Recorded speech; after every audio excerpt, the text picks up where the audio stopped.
வணக்கம். அன்பு பாகம் 2. அன்பின் மகத்துவம்.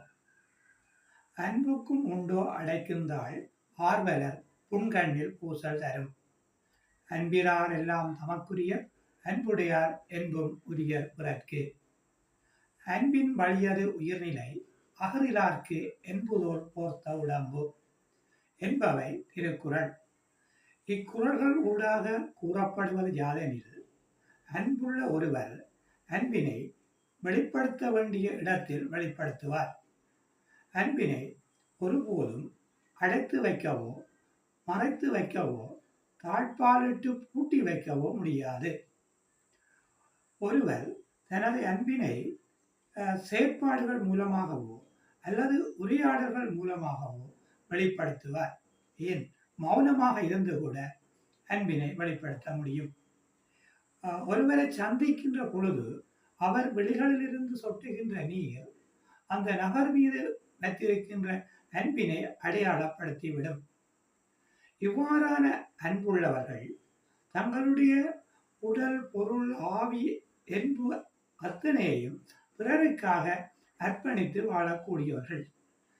வையத்துள் வாழ்வாங்கு வாழும் இந்த உயரிய நபர்கள் உண்மையிலேயே மனிதாபிமானம் மிக்க மனிதர்கள்.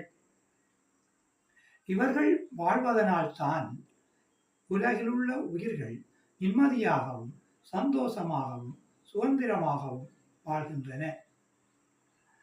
அன்புள்ளவர்கள் தமக்காக மட்டுமன்றி பிறருக்காகவும் வாழ்கின்றனர்.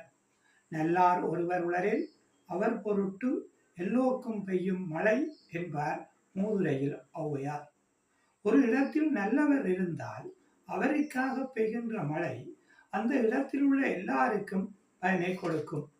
அதே போல அன்புள்ள நல்லவர்கள் இந்த உலகத்தில் வாழ்வதால் உலகம் இன்றும் வாழ்ந்து கொண்டிருக்கின்றது. அன்பில்லாதவர்கள் எல்லாவற்றையும் தமதாக்கிக் கொள்ள விரும்புவார்கள். இவர்கள் வாழ்வதால் எவ்வித பயனும் இல்லை.